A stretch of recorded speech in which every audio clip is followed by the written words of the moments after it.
ஹரே ராம ராம ராம ஹரே ஹரே. ஹரே கிருஷ்ண கிருஷ்ண கிருஷ்ண ஹரே ஹரே.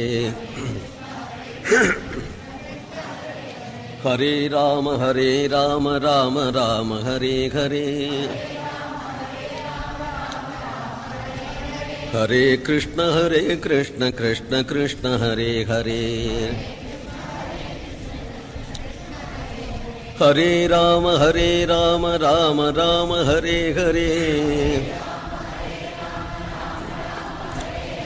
ஹரே கிருஷ்ண கிருஷ்ண கிருஷ்ண ஹரே ஹரே. கிருஷ்ண கிருஷ்ண ஹரே. ஹரே ராம ராம ராம ஹரே ஹரே. ராம ராம ஹரே. ஹரே கிருஷ்ண கிருஷ்ண கிருஷ்ண ஹரே ஹரே. ஹரே ராம ராம ராம ஹரே ஹரே. ஹரே கிருஷ்ண கிருஷ்ண கிருஷ்ண ஹரே ஹரே. ஹரே ராம ராம ராம ஹரே ஹரே. ஹரே கிருஷ்ண கிருஷ்ண கிருஷ்ண ஹரே ஹரே. ஹரே ராம ராம ராம ஹரே ஹரே. ஹரே கிருஷ்ண கிருஷ்ண கிருஷ்ண ஹரே ஹரே. ஹரே கிருஷ்ண கிருஷ்ண ஹரே. கோவிந்த நாம சங்கீர்த்தனம்.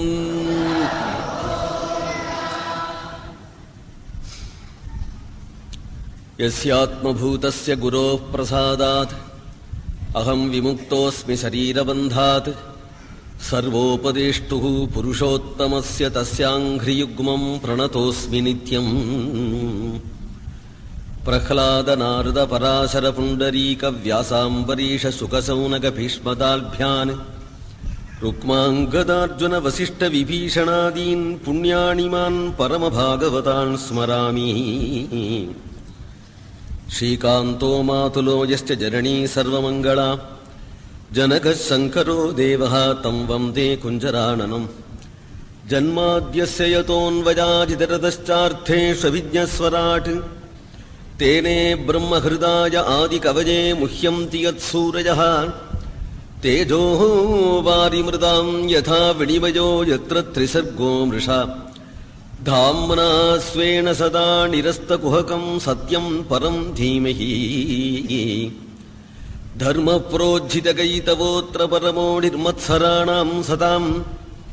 वेद्यं वास्तवमत्र वस्तु शिवदं तापत्रयोन्मूलनम्. श्रीमद्भागवते महामुनिकृते किं वा परैरीश्वरः. सद्यो हृद्यवरुध्यतेऽत्र कृतिभिः शुश्रूषिभिस्तत्क्षणात्. निगमकल्पतरोर्गलितं फलं सुखमुखादमृतद्रवसंयुतं. पिबत भागवतं रसमालयं मुहुरहो रसिकाः भुवि भावुकाः.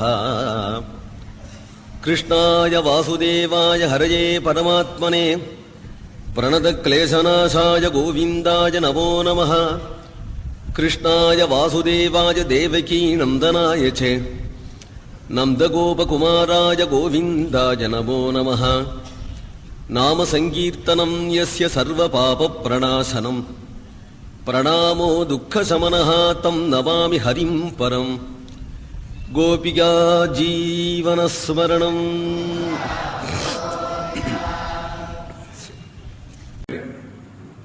பகவான் எடுத்ததுமே ஈஸ்வர ஸ்வரூபத்தை சொல்லிண்டான். எத்ரூப குண கர்மகா என்று. அப்போ ஸ்வரூப லட்சணத்தை சொன்னார்னு சொல்ல முடியாது, நிர்குண பிரம்மத்தை சொன்னார்னு சொல்ல முடியாது. இங்கே தன்னை காட்டி பேசுறதுனால எத்ரூப குண கர்மகா என்று விசேஷணத்தை சொல்லிட்டனாலையும் சொல்றவன் ஈஸ்வரங்கிற அர்த்தவாதத்தினாலையும் தெரியறது. இங்க சாட்சாத்கரிச்சது பகவானை தான், நிர்குண சாட்சா்காரம் இல்லை. இங்க சாட்சாத்கரிச்சது சேஷசாகியான நாராயணனை தான் சாட்சாத்கரிச்சிருக்கிறார். நாராயணனை தான் பிரம்மாவோட பேசுறார். ஜெகசிருஷ்டி நிர்வாகத்தை கொடுக்க போறார் பிரம்மாவுக்கு. நாராயணனே பீதகவாடை பிரானே பிரம குருவாய் வந்து என்று பெரியாழ்வார் சொல்றது போலே தானே குருவாய் இருந்து உபதேசிக்கிறார். அதனால்தான் நாராயணம் பத்மபுவம் அப்படின்னு சொல்றோம். பிரம்மாவுக்கு தானே உபதேசிக்கிறார்.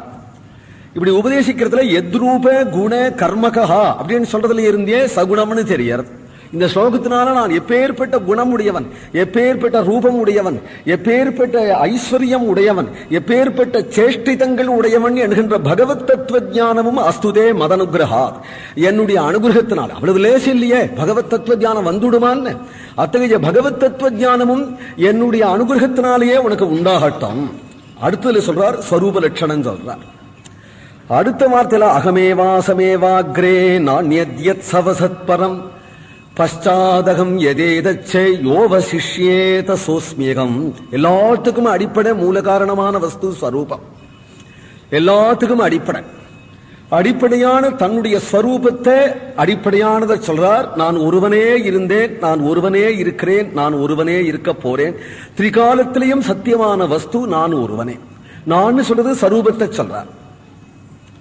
தான் ஒருவனே. உபனிஷத் சொல்றதுதான் இங்கே சொல்லப்படும். உபனிஷத்துல சத்வித்யை அப்படிங்கிற இடத்துல சதேவேதம் அக்ர ஆசீத் ஏகமேவா த்விதீயம் அப்படின்னு சொல்லப்படுறது. சதேவேதம் அக்ர ஆசி இதம், இந்த பிரபஞ்சம் சத்தாகவே இருந்தது. இதம் இப்ப காணப்படுற இந்த லோகமானது எப்படி இருந்ததுன்னால் சத்தாகவே இருந்தது. சூன்யமா இருந்ததுன்னு அர்த்தம் இல்லை. சூன்யத்தை சத்துன்னு சொல்ல முடியாது. சூன்யத்திலேருந்து உற்பத்தியை சொல்ல முடியாது. சூன்யத்திலேருந்து உற்பத்தி சொல்ல முடியுமோ? ஒண்ணுமே இல்லை உண்டாச்சு அப்படின்னு சொல்ல முடியாது. ஒண்ணுமே இல்லை உண்டாச்சுன்னு சொல்றா சில பேர். உண்டாகிறதுக்கு முன்னாடி இல்லைங்கிறா. பிராகபாவம்னு சொன்னா கூட கண்ணுக்கு தெரியலேங்கிறது தான். சிருஷ்டிக்கு முன்னாடி இல்லைங்கிறது கூட கண்ணுக்கு தெரியலேங்கிறது தான். சூன்யம் என்ற அர்த்தம் இல்லை. சூன்யம் சர்வதகா சூன்யம் தான். சூன்யத்திலேருந்து ஒண்ணு உண்டாகாது இல்லையா? ஒரு தாய் இருந்தா தானே மகன் உண்டாவா? ஒரு தங்கம் இருந்தா தானே குண்டலம் உண்டாகும். ஒரு வஸ்து இருந்துதான் உண்டாகுமே தவிர அவஸ்துவிலேருந்து ஒரு வஸ்து உண்டாகிடாது. ரொம்ப லோகத்துல புரியாப்புல ஒரு திருஷ்டாந்தம் இங்க சொல்லணுமானால், தலைவாலிக்கிறதுக்கு சீப்பு வேணும் அப்படின்னு சொன்னால் மரக்கட்ட சீப்புன்னு சொல்றோம், தந்த சீப்புன்னு சொல்றோம், பிளாஸ்டிக் சீப்புன்னு சொல்றோம். தந்தம்னு ஒரு வஸ்து இருக்கிறதுனால சீப்பு கிடைக்கிறது. மரக்கட்டைன்னு ஒரு வஸ்து இருக்கிறதுனால சீப்பு கிடைக்கிறது, தலைவாலிக்கிற சீப்பு. பிளாஸ்டிக்னு ஒரு வஸ்து இருக்கிறதுனால சீப்பு கிடைக்கிறது.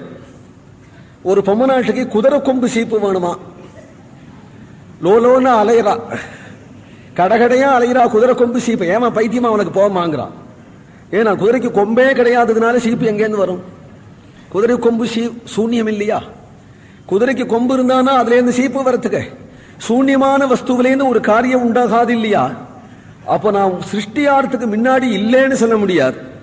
சிருஷ்டியாகிறதுக்கு முன்னாடி கண்ணுக்கு தெரியாத வஸ்துவா இருந்தால் அதுல இருந்து கண்ணுக்கு தெரியறத சிருஷ்டின்னு நம்ம சொல்றோமே தவிர, இல்லாத வஸ்து ஒரு நாளும் உண்டாகிடாது. அப்படிங்கிறதுனாலே கண்ணுக்கு தெரியாத வஸ்துவா எது இருந்ததுனால் இந்த பிரபஞ்சம் பிரம்மஸ்வரூபத்துல லயமாகி பிரம்மமாவே இருந்தது. அப்படிங்கிறத சதேவ சத்தாகவே இருந்தது. அதுதான் புராணத்துல நாம் என்ன சொல்றோம்? சர்வலோகத்தையும் தானே சாப்பிட்டுட்டு ஏகோ விஷ்ணு மகத்பூதம் பிரதக் பூதானே அநேகசகானு ஆகாசாதி பூதங்கள் உள்பட தன்னிடத்துல அடக்கி கொண்டு தான் தானாக மிச்சப்பட்டு யோக சயனத்துல இருக்கிறான் அப்படின்னு சொல்றோம். சேஷ சயனத்துல இருக்கிறான் என்று பகவானை சொல்றோம். சேஷன்னா யாரு? படுத்து நிற்கிறவன் யாரு? கோவில்ல போனா, விஷ்ணு கோவில் எல்லாம் போனா ஒரு பெரிய பாம்பு 5 தலையோடு இருக்கிறதையும் அதுல படுத்துன்னு ஒரு மகாபுருஷன் பெரியதா ஒருத்தர் படுத்துன்னு இருக்கிறதையும் பார்த்துட்டு நாராயணன் சொல்லிட்டு வரோம். அது என்ன? அது தத்துவம் தெரிஞ்சுக்கணும் இல்லையா? அது என்ன? அது அவ்யாக்கிருதம் அனந்தாக்கியம் அப்படிங்கிறார். அந்த பாம்பு அவ்யாக்கிருதம், வியாக்கிருதமான பிரபஞ்சம் இல்லை. வியாக்கிருதமான பிரபஞ்சத்தினுடைய சூக்ஷ்ம நிலை அவ்யாக்கிருதம் என்று சொல்லப்படுறது. மூல பிரகிருத்தின்னு சொல்லுவா வேதாந்தத்துல. பிரகிருதி, வியாக்கிருத பிரகிருதி பிரபஞ்சம். பிரபஞ்சம் கண்ணுக்கு நேர தெரியாது. இதுக்கு மூலமான அவ்யக்தம் உண்டே, அதுதான் அவ்யாக்கிருதம். அவ்யாக்கிருதமான அந்த அவ்யக்தத்துல சித்ரூபமான பிரம்மம்.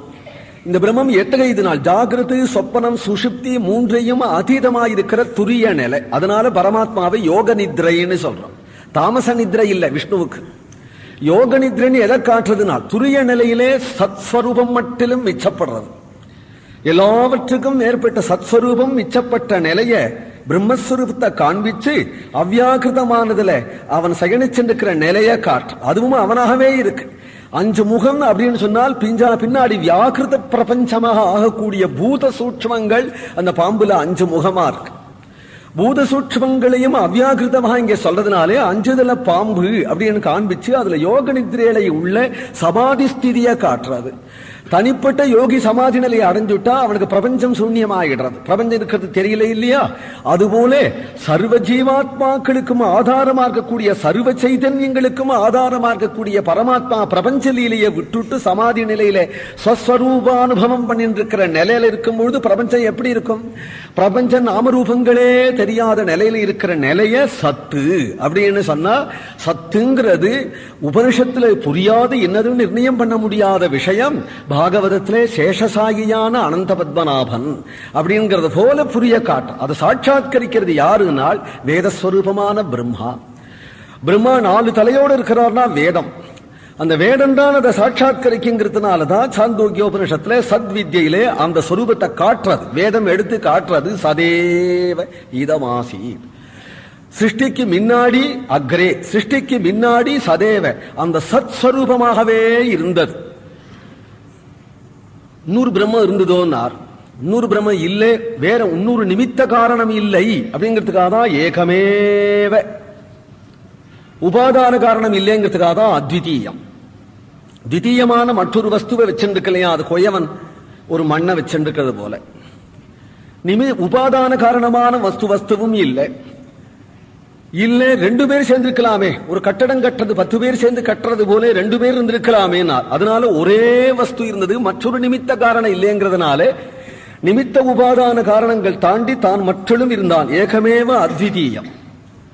இப்போ என்ன இருக்குனால் அநாமமாய் அரூபமாய் அக்ஷரமாய் அச்சிந்தியமாய் அப்பிரமேயமாய் கூட்டஸ்தமாய் நிர்விகாரமாய் பிரஜாமாத்திரமாய் இருக்கக்கூடிய சத்து சித்து ஆனந்த ஸ்வரூபமான சத்தியம் ஞானம் அனந்தம் பிரம்மன்னு சொல்லுகின்ற சத்தா மாத்திரமான பிரம்மம் உண்டே அப்படின்னா அந்த பிரம்மம் நிஷ்ட கலையறது. இப்படி கண்ட திறந்ததுன்னு அதுவும் அடுத்த க்ஷணம் என்ன பண்ணார்? சேயம் தேவதை இட்சத அப்படின்னு. அந்த பிரம்மம் பிரம்மமா இருக்கிற வரையிலும் பிரம்மமா இருக்காது.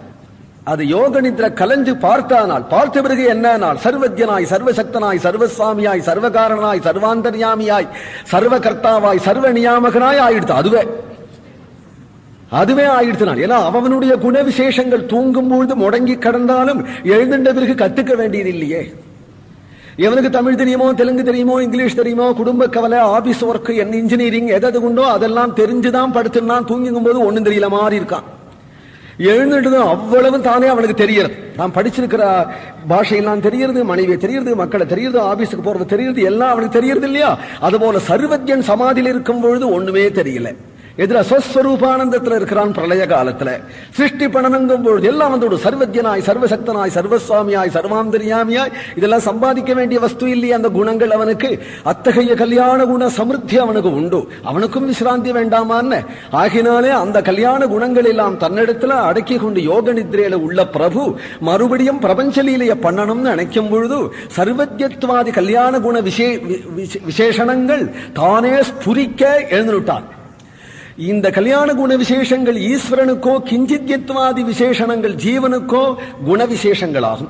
இந்த குண விசேஷங்கள் அடங்குற இடமோ அதுதான் ஸ்வரூபம். இந்த குண விசேஷங்களா எங்க போய் அடங்கி எங்கேந்து ஸ்புரிக்கிறதோ அதுதான் ஸ்வரூபங்கும் பொழுது பிரம்மஸ்வரூபத்துல தான் இதெல்லாம் அடங்கி பிரம்மஸ்வரூபத்திலேருந்து ஸ்புரிக்கிறதுனாலே ஸ்வரூப லட்சணத்தை பத்தி சொல்கிறான் பகவான். அகமேவாசமேவாக்ரே நான்யத் யத் சதசத் பரம். சத்து அசத், ஸ்தூலமா இருக்கக்கூடிய பிரபஞ்சம் சூட்சுமா இருக்கக்கூடிய பிரபஞ்சம் இரண்டுக்கும் அப்பால் பெற்ற நான் ஒருவனே இருந்தேன். ஸ்தூலமான பிரபஞ்சம் இதோ வெளியில தெரியறது, இத சத்துன்னு சொல்லலாம். தெரியறதுனால கண்ணுக்கு தெரியாததுனாலே அதை அசத்துன்னு சொல்றது உண்டு, பரிபாஷதா. இது அழிஞ்சு போறதுனால இதை அசத்துன்னு சொல்லலாம். அவ்யக்தம் அழியாததுனாலே அதை சத்துன்னு சொல்லலாம். ஸ்தலத்துக்கு தக்கபடி அர்த்தம் கொள்ளணும். சத்து அசத்து இது ரெண்டுக்கும் அப்பால் பெற்ற வஸ்துங்கிறதான் வேதம் சொல்றது. நாசதாசி நோசதாசி ததானீம் நாசீத்ரஜோ நோ வியோமா பரோயது என்று இது எல்லாவற்றுக்கும் அப்பால் பெற்ற வஸ்து. அரூபம்னு சொல்லிட்டால் வியோமான்னு நினைச்சுக்க வேண்டாம், ஆகாசம் நினைச்சுக்க வேண்டாம். ஏன்னா நோ வியோமானார், ஆகாசமும் இல்லையா போ அப்படின்னு சொல்றது இல்லையா? அப்பேற்பட்ட ஒரு அப்போ தமசு தான், ஆகாசமும் இல்லைன்னா இருட்டுதான். தமகாசே தமசா கூடமக்ரே பிரகேதம் அப்படின்னு சொல்லி இருக்கிறதுனால இருட்டாதான் இருக்கும், இருட்டுதான் இருக்கும் அப்படின்னா. இருட்டுனாலும் அந்தகாரம் இல்லை, பிரபஞ்சத்துல திருஷ்யமான இருட்டு இல்லை, இதுவும் படைக்கப்பட்ட இருட்டு.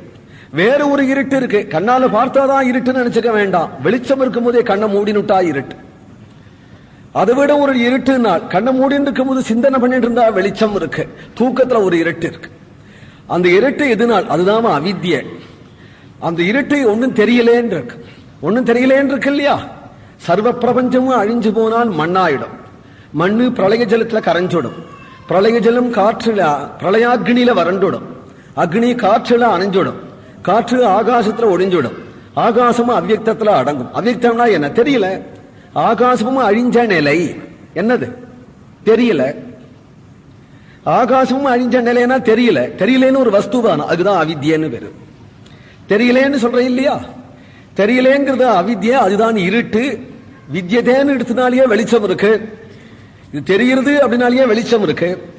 தெரியலேன்னு சொன்னா அதுதான் அவித்ய, இருட்டு. அந்த இருட்டு மூல காரணமான இருட்டு. அந்த இருட்டுல ஆகாசம் உள்பட தெரியலேன்னு ஆச்சு. அப்போ இருட்டு தான் மூல காரணமா, பிரகிருதி தான் மூல காரணமா, அவித்ய தான் மூல காரணமா? வரேன், தெரியலேன்னு சொல்ற இல்லையா? யாருக்கு தெரியல? எனக்கு தெரியல. அப்ப நீ இருக்கிறது தெரியறது இல்லையா? எனக்கு தெரியலேங்கும் போது நீ இருக்கிறது தெரியல. நீ யாருன்னா அவன் தெரியலேங்கிறதுக்கும் சாட்சியான சித்ரூபம். அந்த நீதாண்டா அவன். உன்னை தெரிஞ்சுட்டானால் அவனை தெரிஞ்சு விடலாம்.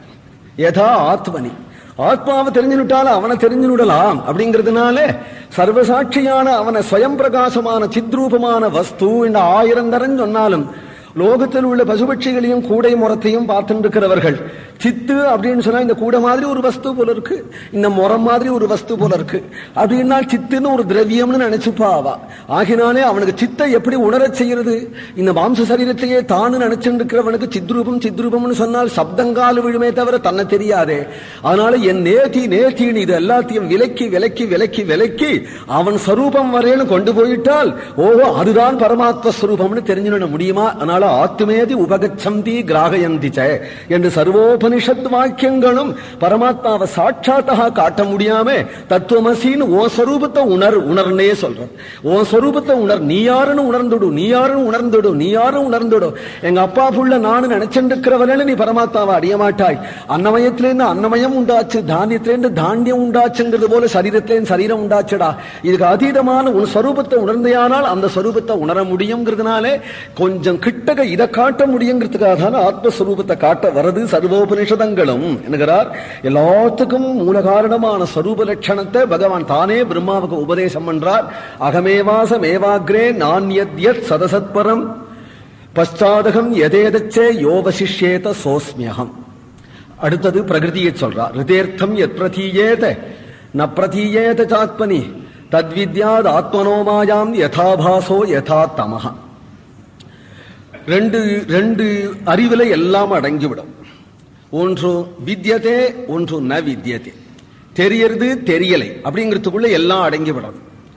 தெரியறது அப்படின்னு சொல்லலாம், இது உனக்கு தெரியுமா? எனக்கு தெரியுமே, இது தெரியல. ரெண்டுல எல்லாம் அடங்கிவிடும். அப்போ மாய 2 விதமா இருக்கு, அவித்யை வித்யை அப்படின்னு 2 விதமா. யதாபாசோ யதா தமஹா. தெரியலேங்கிறது தமஹா, தெரியறதுங்கிறது ஆபாசா. தெரியறது அப்படின்னு சொல்றான், தெரியலேன்னு சொல்றான். தெரியறதுங்கிறதுக்குள்ள தெரிஞ்ச வஸ்துவெல்லாம் அடங்கி விடுறது, தெரியலேங்கிறதுக்கு தெரியாத வஸ்துவெல்லாம் அடங்கி விடுறது. 3வது வஸ்துவே இல்லை.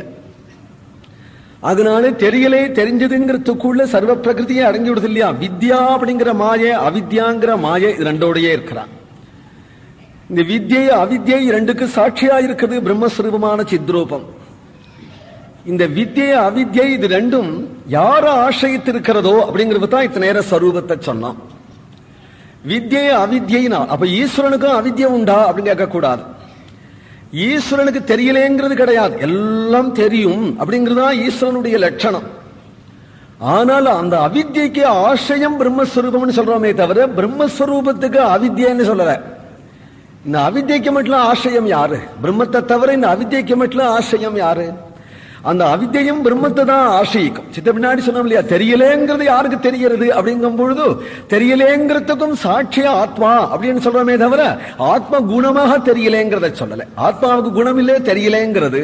ஆனா தெரியலேங்கிறது ஒண்ணு இருக்கணுமானால் அதுக்கும் சாட்சியாக ஆத்மா இருக்கு. அப்படிங்கும் பொழுது அவித்யைக்கும் சாட்சியாக பரமாத்மா இருக்கு, வித்யைக்கும் சாட்சியாக பரமாத்மா இருக்குங்கிறது பிரம்மஸ்வரூப லட்சணம். பிரம்மத்தை மறைக்கிறது அப்படின்னு சொல்ல, அது ஸ்வயம் பிரகாசமான வஸ்து. மறைச்சுட்டுதானா இது தெரியலேங்கிறது கூட தெரியாதபடி போயிடும். இது தெரியலேங்கிறது தெரியறதுனாலேயே, அது தெரியலேங்கிறதுக்கும் சாட்சியா இருக்கிறதுனாலேயே அது மறைக்க முடியாது.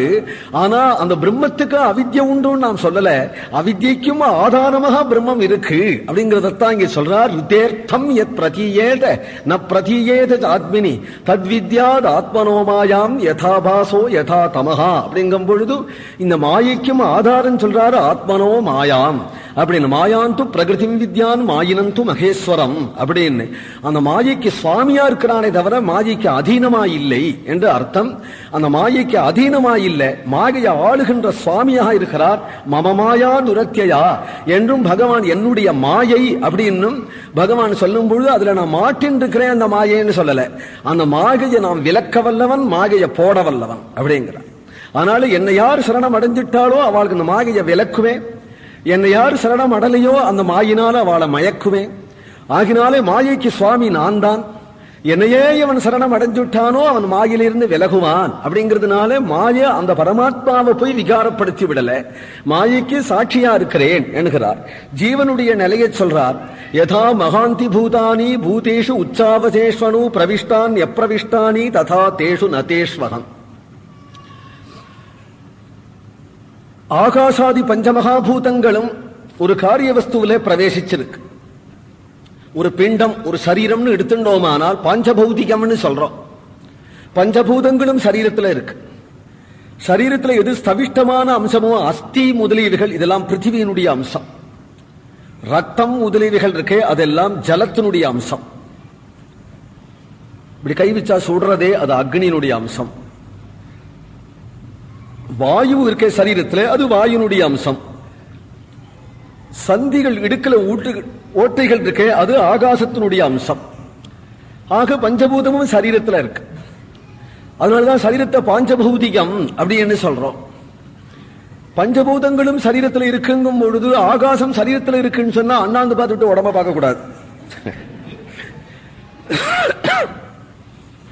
நெருப்பு சரீரத்தில் இருக்கு, நெருப்பு சரீரத்தில் இருக்கு. சரீரத்தில் ஆறாவது ஒத்துப்பாளா? நெருப்பு இருந்தா பொசுங்கி இருக்கணுமே சரீரத்தை, நேரம் கொஞ்சம் பட்டா கூட சொல்லிருங்கிறதே. நெருப்பு சரீரத்தில் இருக்கு. சரீரத்தில் இல்லாத போனா எப்படி சூடும்? சூடு இருக்கே சரீரத்தில். ஜாடராக்னி இருக்கிறதுனால தானே அவ்வளவு சாதம் உள்ள ஜீரணமாகிறது. ஹோமம் பண்றோம், சருஹோமம் பண்றோம் அப்படின்னு சொன்னா நெருப்பை மூட்டி விட்டு சருஹோமம் பண்ணோம்னா அதுக்கு தகுந்த முட்டை விராட்டி வச்சு நெருப்பை கலப்பினா தானே அது ஜீரணமாறுது. அப்போ அவ்வளவு நெருப்பு எவ்வளவு சருஹோமம் பண்றோமோ அவ்வளவு நெருப்பு அங்க தேவைப்படுறது இல்லையா? உள்ள ஹோமம் பண்றே அது சில மணி நேரத்துக்குள்ள அது ஜீரணமாயிடுறது இல்லையா? ஜீரணமாகறதுக்கு அவ்வளவு அக்னி வயத்துல இருக்கணும் இல்லையா? ஆனா சுடுற அக்னி சுடாத அக்னி. இந்த வெளியில உள்ள அக்னி சுட்டு பொசிக்கணும். அவ்வளவு அக்னி வயத்துல இருந்தா என்ன ஆறுது? வயிறே பொசுங்கி போயிருக்கும். அந்த அக்னி பகவான் என்ன பண்றார்? வயத்தை பொசுக்காம அன்னத்தை மட்டும் ஜீரணமாக்குறார். அந்த சாமர்த்தியம் அவருக்கு இருக்கு. யாரு அவர்னார்? அகம் வைஸ்வானரோ பூத்வா. கிருஷ்ணன் தான் சொல்றான், எல்லாரும் வயத்திலும் உட்காந்து நான் தாண்டா சாப்பிட்றேங்கிறான். எல்லாரும் வயத்தில இருந்து கொண்டு நான் தானே அதை ஜீரணமாக்கி விடுறேன். சதுர்விதன் வேற சொல்லிவிட்டான்.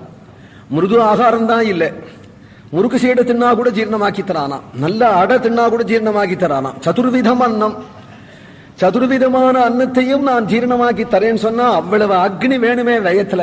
இந்த அக்னி இருக்கு. ஆனா அக்னி வயத்துல இருந்துன்னா யாரும் ஒத்துக்க மாட்டான். ஆகாசம் சரீரத்தில் இருக்குன்னா யாரும் ஒத்துக்கொள்ள மாட்டா. பார்த்தா தெரியல.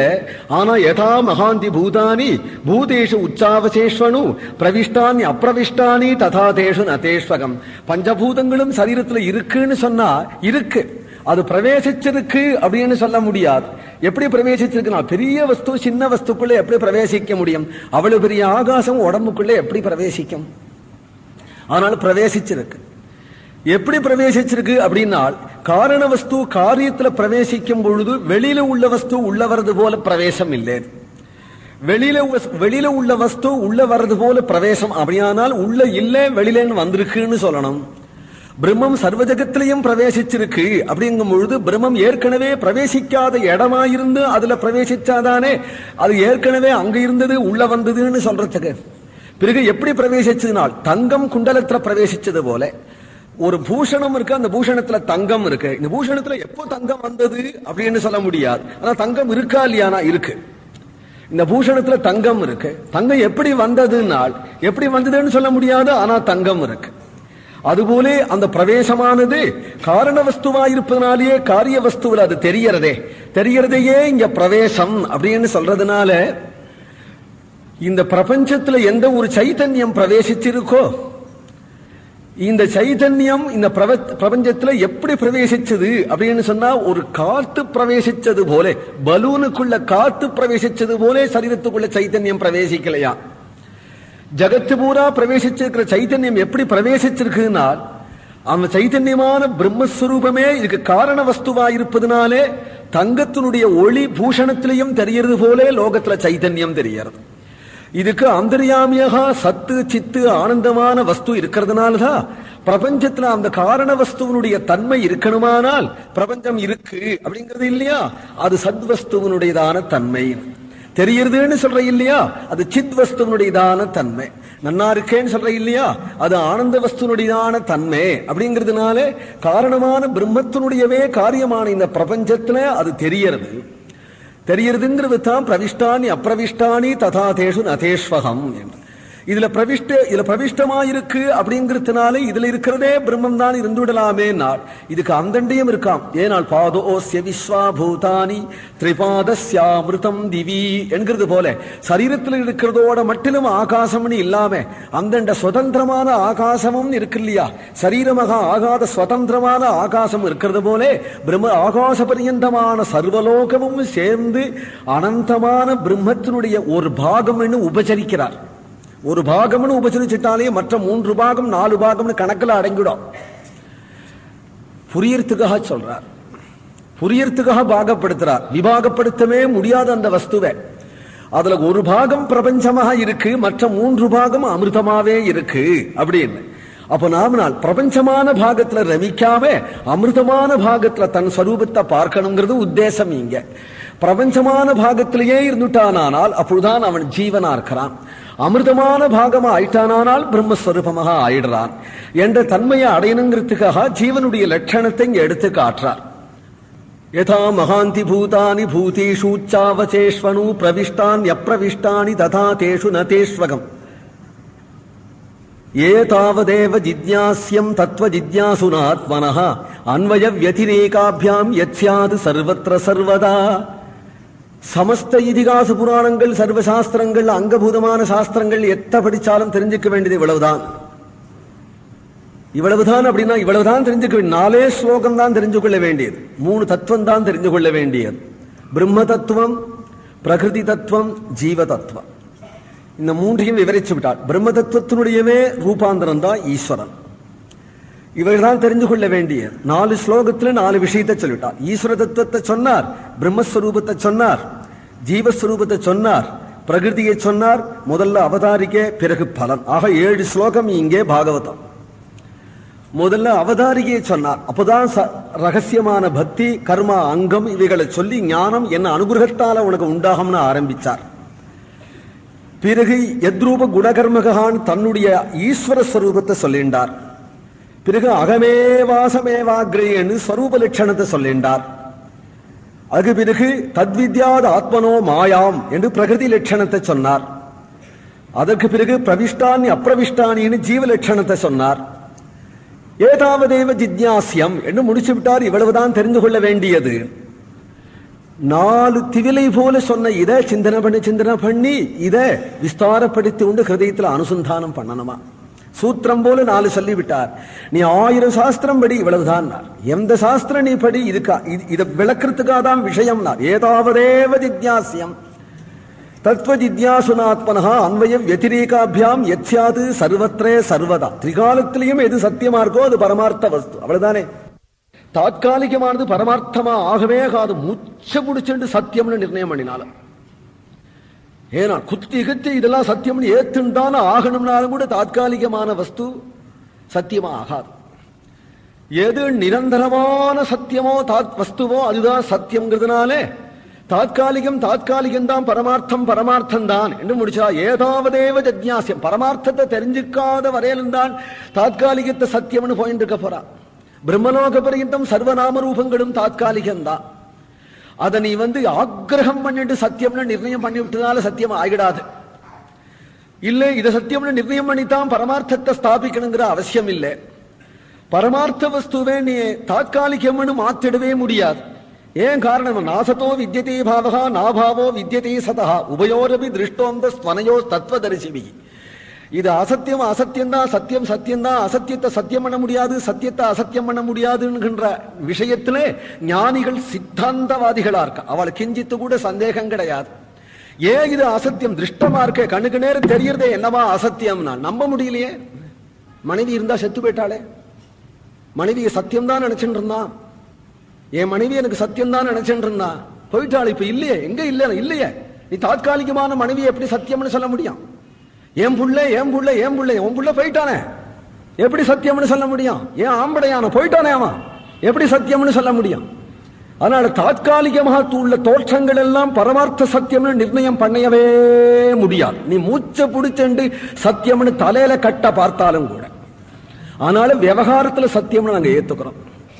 பரமார்த்தத்துல சத்தியம் அப்படிங்கிறது கிருஷ்ணஸ்வரூபம் உண்டிதான்.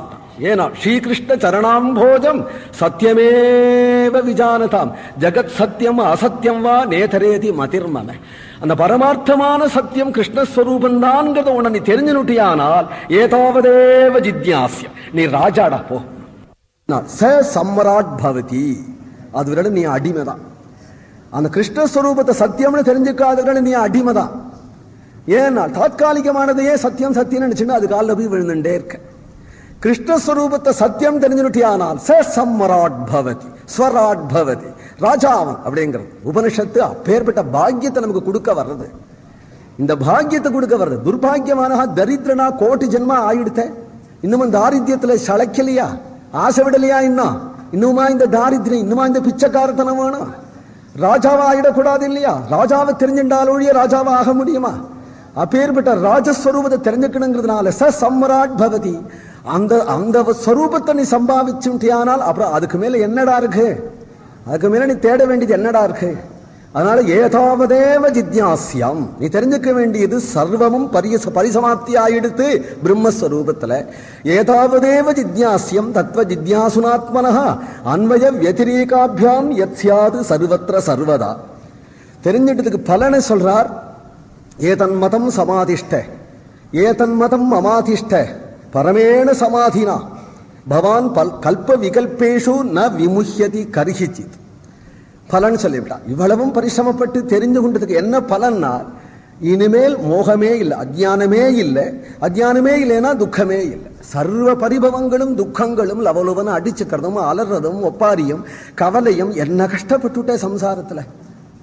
அந்த கிருஷ்ணஸ்வரூபத்தை தெரிஞ்சுக்காது தானே.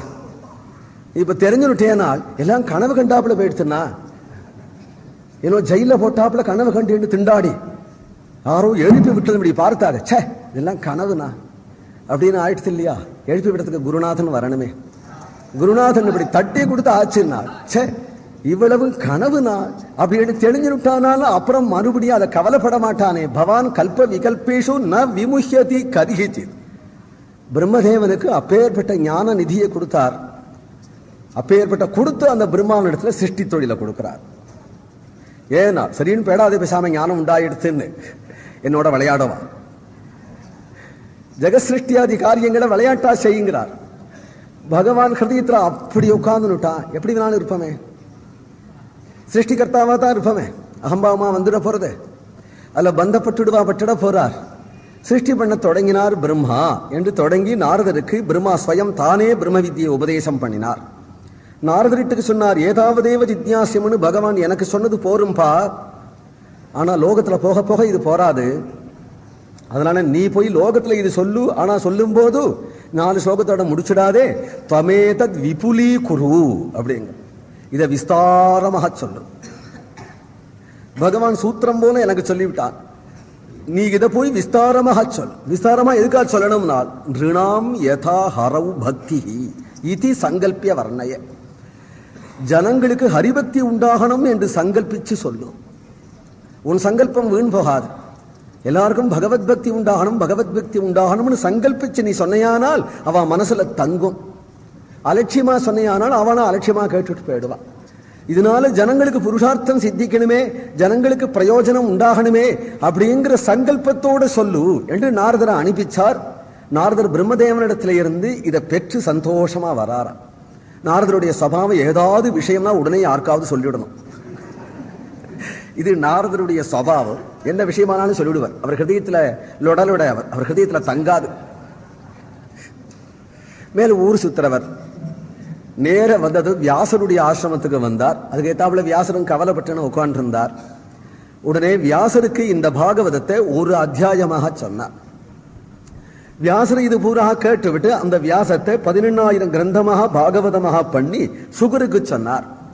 சுகரு பரீட்சத்துக்கு சொன்னார். அப்படிங்கிறது இந்த புராண பரம்பரை. பொதுவாக புராணம் 5 லட்சணம் என்று 5 லட்சணம் தான் புராணுக்கு சொன்ன போதிலும் கூட ஸ்ரீபாகவதத்துக்கு 10 லட்சணம் சொல்லி கடைசி அத்தியாயத்தை முடிக்கிறார் த்விதீய ஸ்கந்தத்துல. இவ சொன்ன விஷயத்தையே விஸ்தாரமாக விதுர மைத்ரேய சம்வாத ரூபமாக திருதீய ஸ்கந்தத்திலே தொடங்குகிறார். ஹரே ராம ராம ராம ஹரே ஹரே, ஹரே கிருஷ்ண கிருஷ்ண கிருஷ்ண ஹரே ஹரே, ஹரே ராம ராம ஹரே ஹரே, ஹரே கிருஷ்ண கிருஷ்ண கிருஷ்ண ஹரே ஹரே, ஹரே ராம ராம ஹரே ஹரே, ஹரே கிருஷ்ண கிருஷ்ண கிருஷ்ண ஹரே ஹரே, கிருஷ்ண கிருஷ்ண ஹரே, ஹரே ராம ராம ஹரே ஹரே, ராம ஹரே, ஹரே கிருஷ்ண கிருஷ்ண கிருஷ்ண ஹரே ஹரே, ஹரே ராம ராம ஹரே ஹரே, ஹரே கிருஷ்ண கிருஷ்ண கிருஷ்ண ஹரே ஹரே, ஹரே ராம ராம ஹரே ஹரே, ஹரே கிருஷ்ண கிருஷ்ண கிருஷ்ண ஹரே ஹரே, ஹரே ராம ராம ஹரே ஹரே,